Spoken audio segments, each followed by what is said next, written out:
Good afternoon. Hi, this is Nancy Mason. I'm the director of the Muskogee Nation Youth Services Program, and we are ready to start our wellness webinar for this afternoon. Just a couple of things that I want to share before we get started.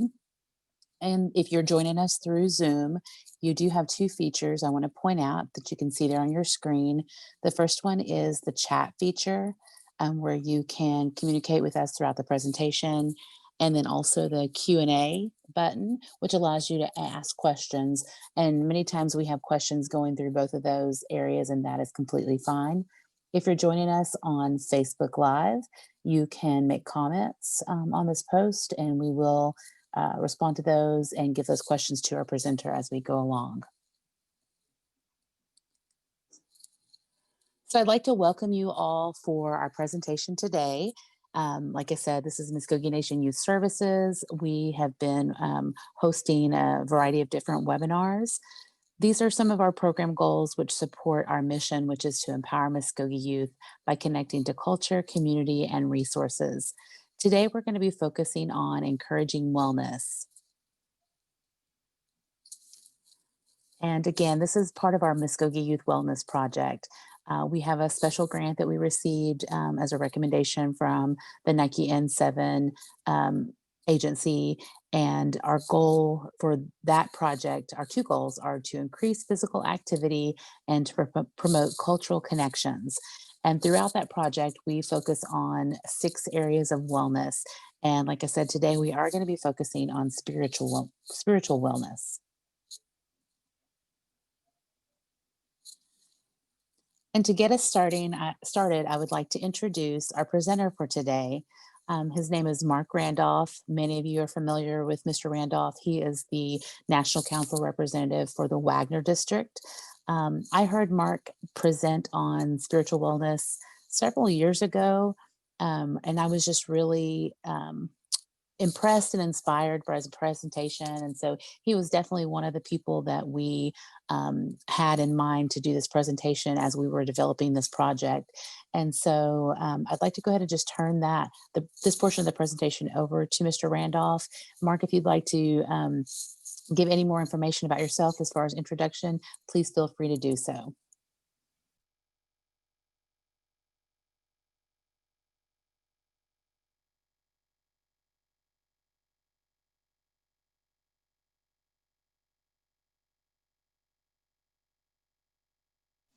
You may be muted, Mark.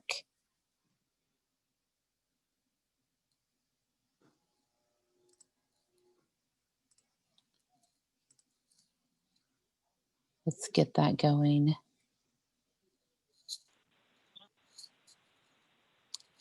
Say Hello something there. now. Yes, we can hear you now. Okay, yeah, take it away. Thank you. Great. I appreciate you. Thanks, Jay. Komagadi. It's Mark. I'd like to say it's an honor to sit before you and speak to the significance of the number 4 and the impact of the pandemic centered around this number. Does everybody have a pen and paper? My goal is to have an interactive presentation, so your input will greatly be appreciated. And I believe we learn the most by listening to each other.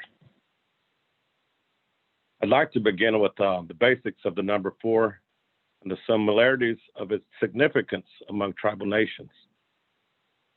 If we can have the slide on there with the eagle, we see the 4 colors: the red, the yellow, the black, and the white, which represent 4 colors of humankind. It's the 4 colors of the earth. And, please remember throughout my presentation that everyone's going to have interpretations, different interpretations. It's going to vary and depend on the individual, the community, the nation, the life experience. And so these 4 colors, this red, yellow, black, and white, it's also been referred to as the medicine colors. And some tribal nations use them to represent the 4 directions. If you have your pen and your paper, I want you to draw a big circle, and I want you to place a cross in the middle to create a medicine wheel.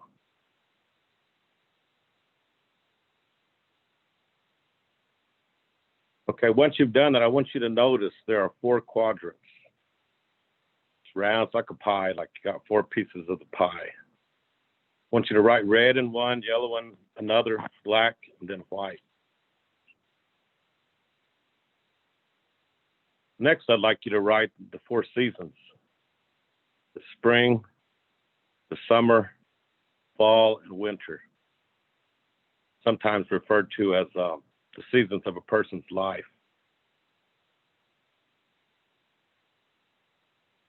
Next, I'd like you to write the 4 elements that we need to live. There's 4 elements that we need to live. And that's the water, that's the fire, that's the earth, and that's the air. Can't live without them. Next, I'd like you to write the 4 stages of life: infancy, youth, adult, and elder. And, you know, if I could, I'd like to share a story with you about my great-grandmother. I think we have a slide of her. Her name was Mvskoke, Gray, and she shared her version of the 4 stages of life when I turned 30 years old. She had a way of summons me when she wanted to see me. She'd call me and she'd say, Mark, and sometimes she'll call me Markham. She'll say, I'm going to feed you. And, you know, that meant to come over. And so, you know, I went over and she set me a nice table and I began to eat. And I was 30 years old that day. It was my birthday. And she was looking at me a long time and she started asking me, she said, so, you're 30 now. Are you old? Are you tired? You know, you're over the hill, you've seen everything, you know everything. And she's asking me, and I was smiling there. I said, Grandma, I don't think of it like that, really. I said, I really don't feel no different. And, you know, she told me, she said, when you're born up into your 30s and your 40s, she said, you are a young person. And as a young person, you are new to this world. You know, you look for things. You look for things that make you happy. You're like in a gathering stage where you might see something, or, you know, that you think you need or you like, and you pull it towards you. And she told me, she said, you know, you make mistakes and you learn. And she kept reminding me, you know, it's going to depend and it's going to vary with each individual person. She told me, she said, if you reach your 40s and 50s, she said, you become an adult. You know what you want, and you root yourself to the ground and you go after it. She said, you get to be your 60s, 70s, you become a young elder. And she said, you hit 80, you're an elder. And I was thinking, you know, she was probably around 83, 84. And, you know, that was her version of the medicine wheel. It was a young person, an adult, a young elder, and an elder. And I remember she ended by saying, you know, as humans, we will always make mistakes. It's part of life. Just be sure you learn from them.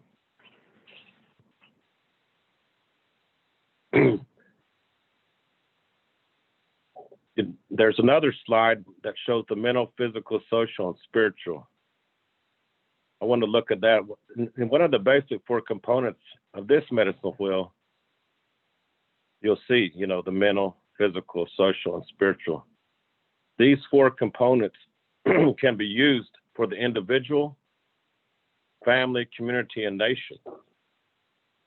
And, you know, I want to point out that these 4 components are extremely important.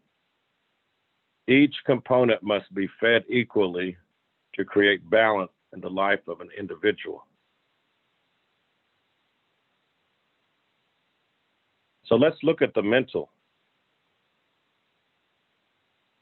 quadrant. how can we feed our mind or mental capacities? Are there any ideals, would anybody like to say how can we feed our mind? How do we feed our mind?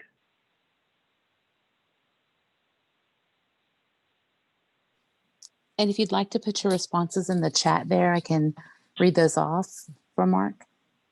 Okay. Got one right here. Okay. We've got one. It's from Shativa. Hopefully I said that correctly. Her response was by learning something new. That's great. That's a good one.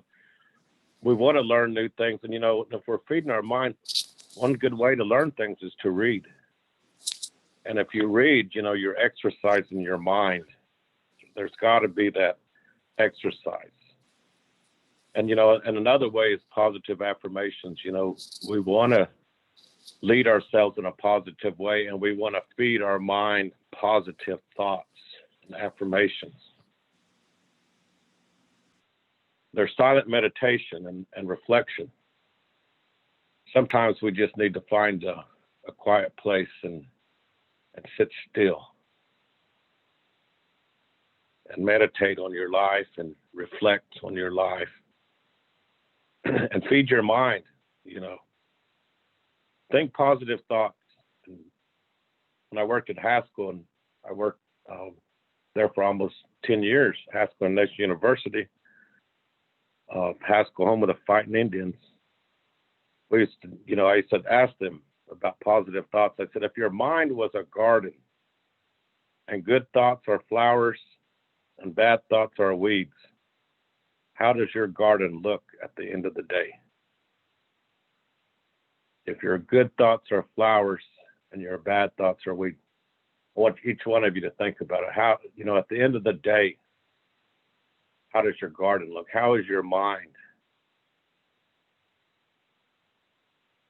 And we'll move over to the physical. How do we feed our physical component? I'll ask you folks that. How do we do that? How are we going to feed our physical component?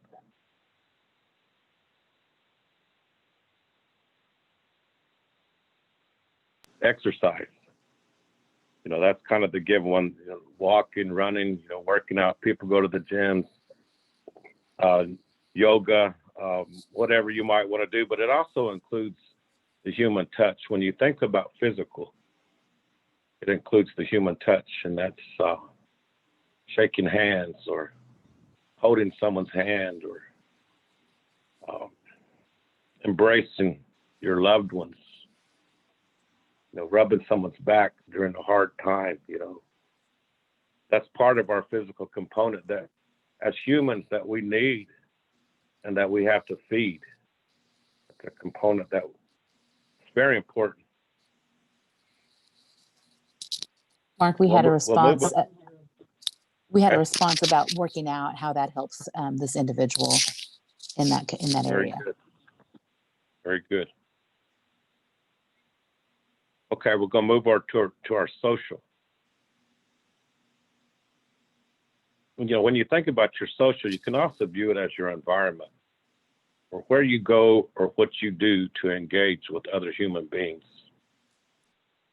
How you socialize, and that's important. We need each other. We rely on each other.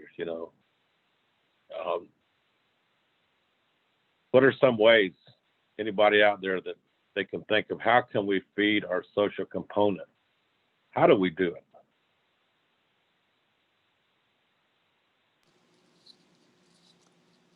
While we're waiting on responses, I think the first thing that came to me, Mark, was like being involved in the community, like through like volunteering and giving, which is like been really difficult during this time to be able to do some of those things.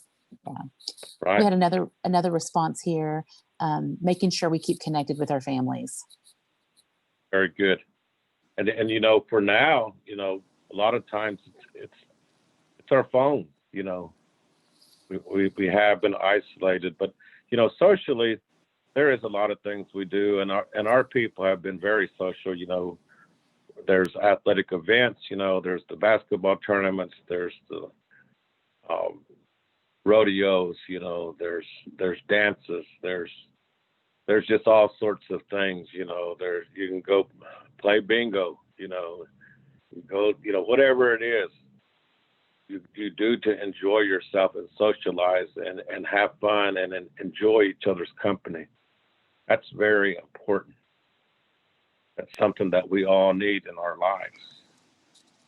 Definitely. Mark, we had a response on Facebook that this person is Louisa Sparkle Harjo. She likes to go to stomp dance or church. That's a way she likes to socialize also. Very good, Louisa. We're going to move on over to our spiritual component. How do we feed our spiritual component? The spiritual part of us, our spirit. How do we feed our spirit? How do you feed your spirit? That's my question. What can we do? What do we do?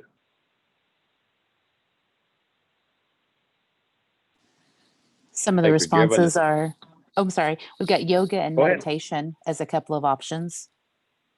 Yoga, meditation, prayer. Prayer, just like when you say if you go to a gym to physically work out, prayer to me is a way you exercise your spirit. It's a way to strengthen your spirit, to add strength, your inner muscles. You got to have a foundation inside you to draw from to get through the challenges of life. And there's many ways to pray. A song is a prayer. Dance, good thoughts. I believe, and if you look at all these components, the mental, the physical, the social, the spiritual, a lot of them overlap. Because, when you're feeding your spiritual component and you're praying, then that's also going to affect you mentally. And if your mind feels good, then, it's going to affect you physically, in your body. And there's an overlap there. And the reason I wanted to point out these four components, I think they're, very important. And I encourage you to take time to really examine these four components within your own life. Are you feeding them enough? How can we improve? What can we do more to make sure each one of these components are fed equally, that they're acknowledged?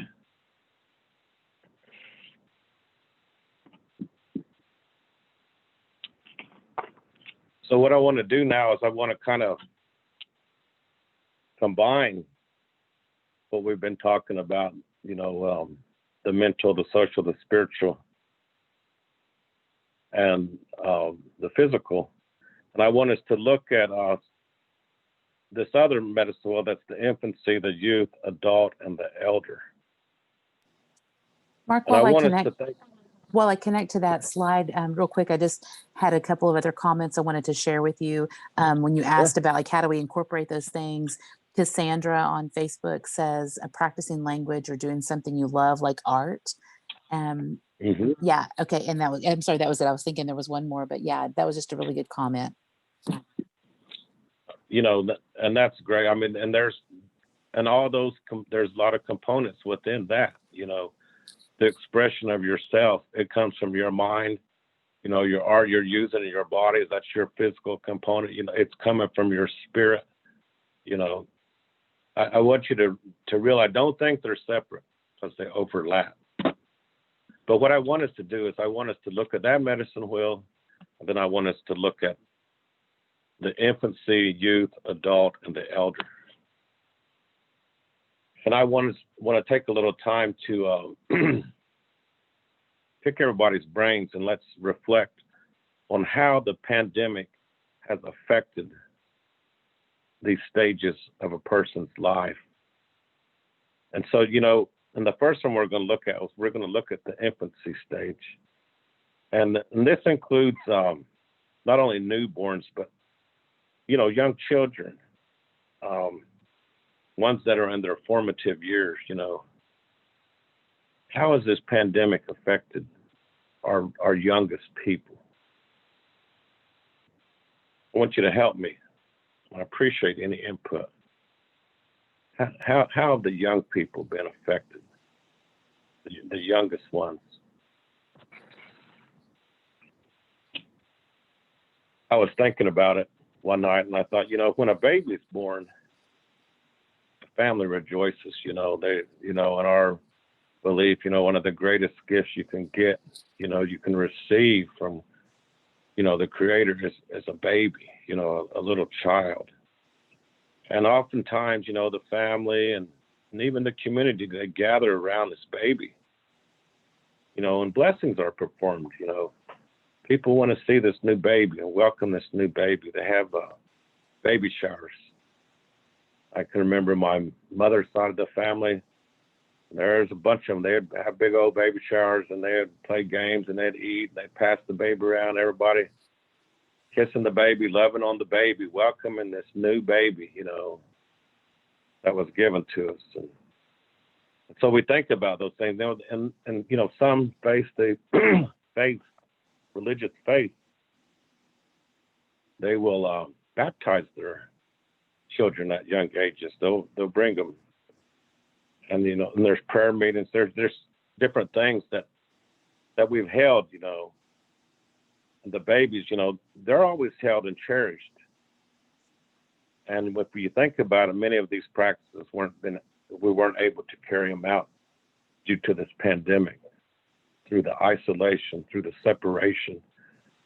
And I saw something on Facebook one time, and it's a family that I'm well acquainted with, and they have their little kids, and then her sister has her little kids, and they're used to seeing each other all the time. You know, they're used to always playing together, and, you know, they might be cousins, but they're just like brothers and sisters. They're just used to always seeing each other. Well, when this first started and, you know, we were separated, I guess the parents, the little kids kept saying, oh, they want to see, you know, these other ones. And they said, well, we'll take you over, and you can look at the window. We'll go see them, but you can just wave at them and say hi.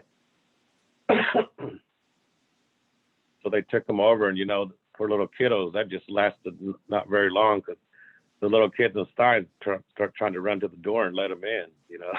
Then they're like, no, you can't let them in. They can't come in. Then they all started crying, you know. And that just, when I saw that, I thought, you know, that's just terrible what our kids are going through. Yeah, we had a couple of young people, so not the infant, but then that next stage I know you're going to be talking about, but they commented, you know, one said, I can't be with the elders in the community. And then another said, it gave me time to reflect about myself and others. So a couple of different perspectives from young people. Very good. You know, and even with the babies, and I know some grandparents that practice it, you know, staying in. I've seen somewhere some grandparents didn't see their grandkids for a long time, and they got to where maybe they might drive by or they might stand out in the yard as it progressed. And you know how grandparents are, and the little kids, they're so they're tied together. You know, there's such a great bond there. And for those who had to be separated through this pandemic, it affects them. Definitely affects them. And so, you know, and even when we look at our youngest, we know they have been affected mentally, physically, spiritually, and socially. And so, you know, we'll move on to our youth, you know, our young people. And this is where I really would like, you know, some participation, because I want y'all to tell me how you've been affected. Yeah, I think in addition to the last two comments, someone commented that young people have been isolated, feeling lonely, no connections with friends and family. Mm-hmm. I think Right. also too, I was going to say, ahead. just thinking about like some of the the word is escaping me right now, but the traditions that we have, like just in every day. So like people miss their graduations, or graduation looked Right, different for them last year. So some of those rites of passage, that's it. They're missing out on rites of passage also. right. And and just, you think about when we were younger and, we would go out in the country or we'd go to the movies, we'd go, fishing, we just, there's just so much that I feel like the young people have missed out on. And it's affected their athletic events. It's affected their social lives, like they're saying, but, spiritually also, just like the adults or anyone else, they're not able to go to church as much as they did, or go to the grounds, or wherever it is that they find their strength and their way of worship. It's been affected, and I see on the news how they're saying 20-something% of our young people are experiencing anxiety, whereas maybe they didn't as much before, and there's just such a disconnect. And I want to say to the young people to find someone that you can talk to. Don't go through things alone. Don't isolate yourself. You're at an age to where you're, no matter what, it's always good to have some guidance and someone who can encourage you, and someone who will listen to you, and someone that values you. Our young people, a lot of times I think we we don't do enough for our young people, and Nancy, you and I both know, being young, I wouldn't want to do that again. That was hard. You want to fit in, you want to be accepted. You have all these dreams. You're young, your body's going through all these things. I'll tell you Yeah. what, my heart goes out to the young people, because that's a tough time in life to go through. For sure. Another participant who's 12 said that they've missed out on sports, seeing friends, and having competitions, so sporting competitions. That's right. That's right. I think another thing you talked about, just like, encouraging them to find that person to reach out to help them. I think being isolated has also limited them from developing some of those mentoring relationships. So like where you're at school and you make a connection with a coach or something like that, so you have another adult in your life to encourage you, they're definitely being limited in that also.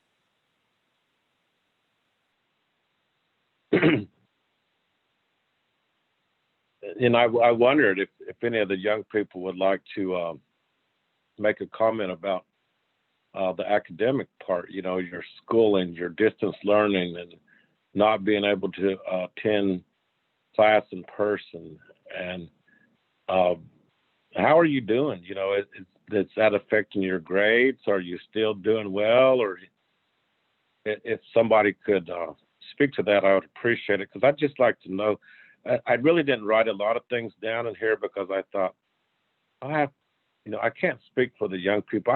I can say what I think, but I'd rather hear it right from them.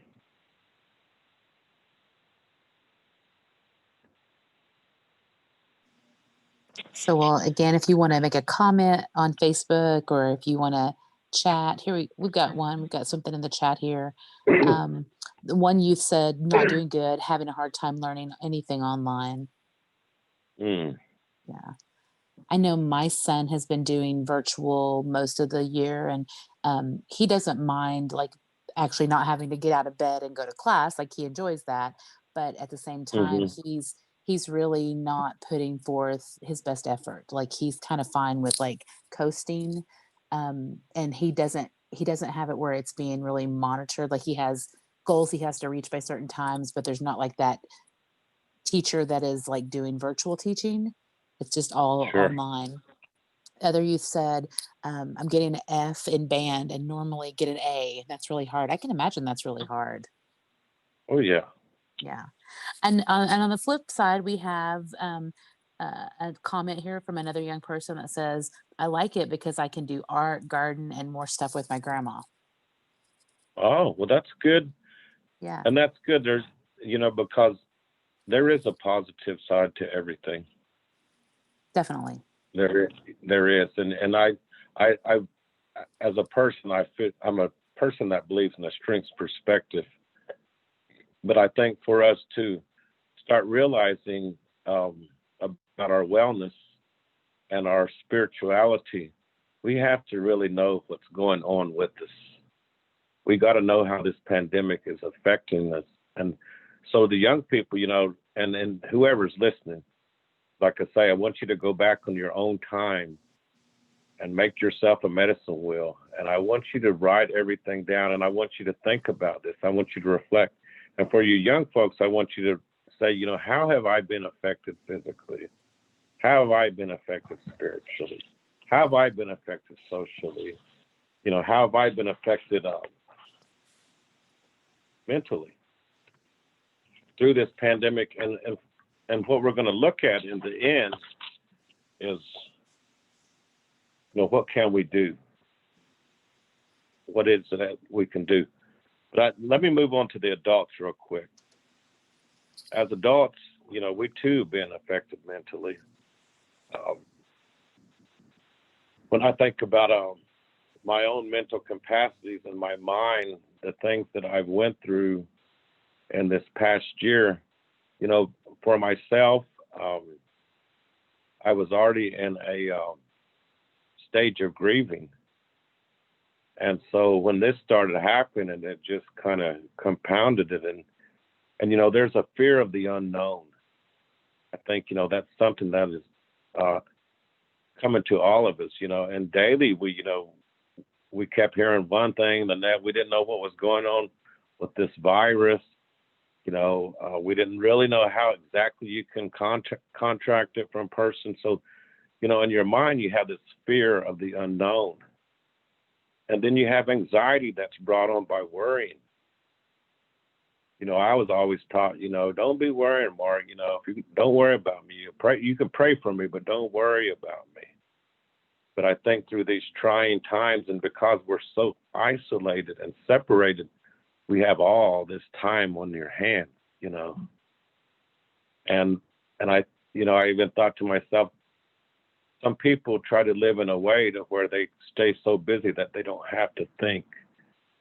And I think in this pandemic, we were all forced to think. We we got all this time to think. And especially people who are quarantined, and people who go through the COVID. And my heart really went out to them, because I thought, that must be, mentally, not only you're physically, you're not only suffering physically, but mentally also, and then of course that affects you socially, and then that affects your spirit, and so we look at this anxiety that's brought on by worrying. We look at the isolation and the separation, and then we have this grief and this loss, and we're experiencing that more and more. And I heard it before from my friends that were Choctaws, and they were telling me, I forget which county it was, but where it's around Broken Bow. And I remember when they were really getting hit hard over there, and they were calling me and they were telling me about it, and I thought, my goodness, and the next thing you know, it seemed like it just blew over to us. And we started hearing more and more, and, family members, and, when it comes along with the grief and loss, and the fact that you can't go to the hospital, we're so used to going and being with our people when they're sick. We're always by their sides. And so it's been a real disruption in our way of life, our lifestyle, and even our culture. And then, another effect, I think, for adults is, finances. A lot of our adults were really concerned about their finances. And illness, loneliness, and depression, confusion. These are all some very, very strong spirits that people are having to deal with. And so as the adults, I wrote down too, for physically, and included but not limited to all these things. Same way athletic events, dancing, exercise. Then, how many of us were binge eating out of boredom?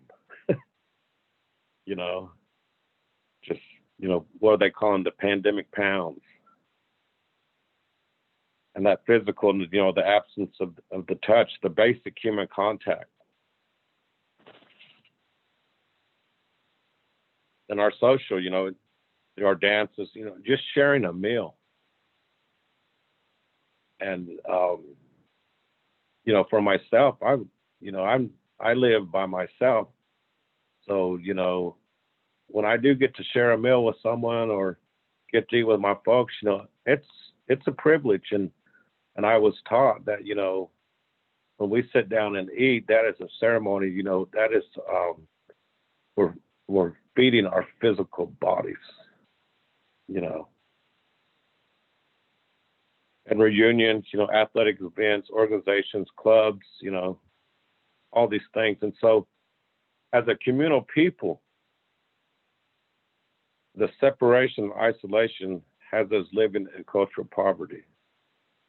We're not used to this, We're used to getting out and visiting each other and being with each other and being around each other. And so I think it's taken its toll on a lot of folks, And then we go over to our spiritual, and there's the absence of communal worship. And again, dancing, family, community, and national gatherings, unable to attend funerals, visit sick family members. And our last one we'll look at is our elders. And, with our elders, them being a target population, the mental, physical, social, and spiritual effects on them have been devastating. And we've had a great loss, of our wisdom keepers, and there's been severe effects. So I really can't speak on the elders' behalf, but just watching and knowing, and I have some of the ladies here, they're my grandmother's friends, they'll call me, or they'll, once I got back on Facebook, they were messaging me, not messaging me, but writing in there, And I thought, I know it's been hard on them. They can't go to their EMPs. They can't get together and do their trips. They, they have their own, social ways and their ways of getting together, doing crafts, making things. There's just a lot, all that's involved. And so those are the things that I wanted to bring forward when we talk about wellness and spirituality, because to take care of ourselves, we've got to know how to. And before we know how to, we got to know what's wrong. And I didn't want to come across this because I could say I believe in empowerment, I believe in the positivity, the shrink's perspective. But this time, I think we really have to take a good look at how it's happened, what's happened, how it's affected us, and then let's concentrate on our healing, And if you get a chance, young people, call your grandparents or call someone that's older. Let's begin to reach out to each other more. I've actually been sending cards. No one sends cards in the mail anymore. But I've been buying cards and sending them to people,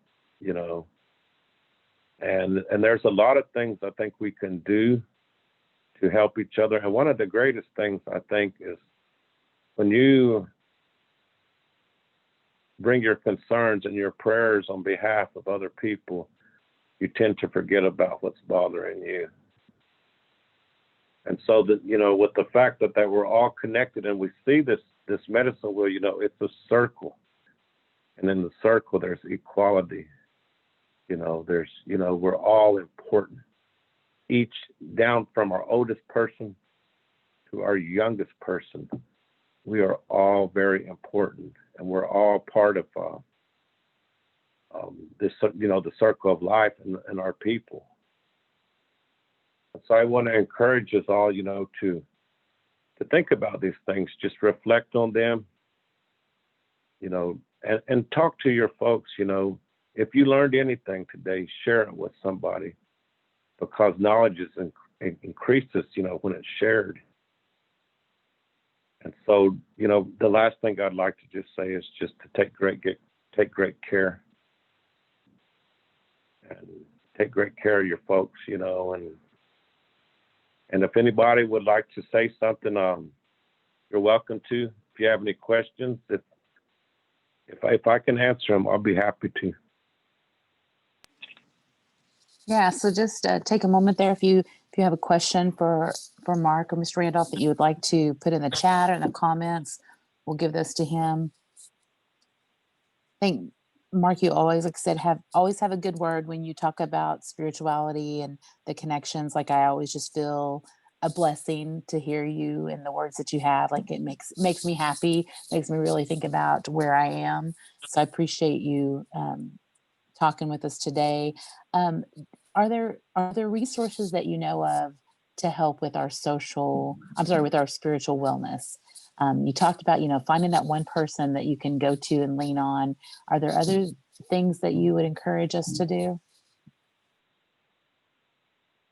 Well, I think it kind of goes back to like your garden, your good thoughts and your bad thoughts. Part of that, we got to try to keep ourselves as optimistic as we can. We got to feed our minds with things that are positive. We got to think about positive things. We've got to do positive things. We've got to act on the positive. We can't be weighted down by all the negativity of this world, because that's when we start feeling defeated. We got to look beyond what's going on. And I really don't have the answer, and I think, some good brainstorming, and I know you guys are looking for mentors, and I was thinking, even our spiritual people, our spiritual leaders, maybe some of them would like to hear from someone. I know I got a lot of people listening. I was thinking maybe we should all try and make a list, and maybe we should start creating some of these resources for people who do not have someone to speak to. And sometimes, for me, I think it's good when you speak to someone that isn't necessarily in your family. And, that's one thing I learned when I went to therapy for the first time, and they were very objective. It was someone that didn't know me, that didn't know my family. There was no bias there. They were objective, and they helped me walk through a very dark time in my life. And it was a process of grief. So, there's different things I think we can do. I think we just got to all kind of come together and huddle, regroup. I'm hoping we're coming to a point to where it's like we've been through the storm, and hopefully we're coming out of it. And hopefully we can create, if we don't have the resources, then let's create them. And our young people, tell us what you need, please. Let us know what you need, so that way we can try and help. If we don't say what we need, no one knows what you need, then chances are you won't get it. And that, we don't want that to happen. We want to be able to help. But I appreciate y'all, and it's been an honor. I got my second vaccination today for the COVID. I was telling Miss Mason, I said, I'm a little shaky, but my heart is good, and I wish blessings on all of y'all and your families. And I know a lot of us have lost people, but I want you to, keep going. And you look at all the things that our people have been through. And I wondered, I was talking to a friend the other night, and I told him, we were talking about the westward expansion, the coming of the white man, when they came from the east and went all across the west, and they had to encounter every tribal nation in between these places, the east to the west.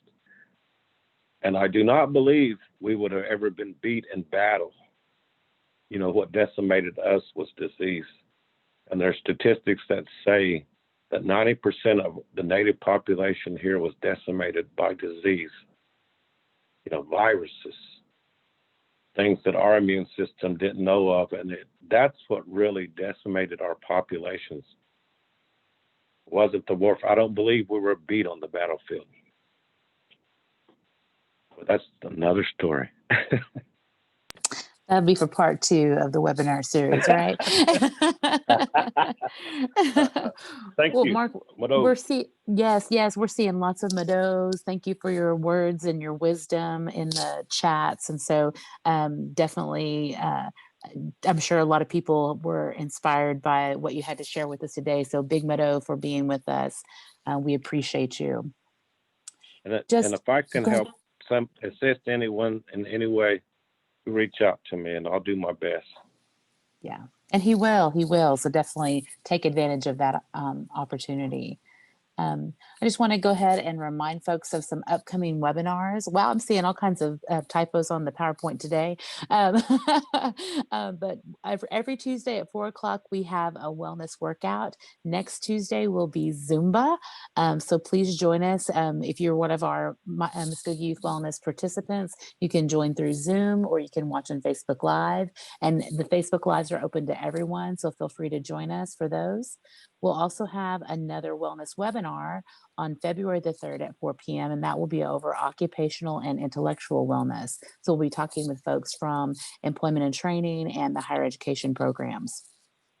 You can register for both of those events for the wellness webinar, you can register. So you can be a Zoom participant or you can watch on Facebook Live and the link is there. You can just go to our website to the event registration page and get connected. If you are, again, one of our wellness webinar participants, or wellness project participants, there is a survey at the end of this Zoom. So the link will come up and you can complete that. If you're watching on Facebook Live and you're one of our participants, that link will be posted in our Band app so you can also get credit for attending today.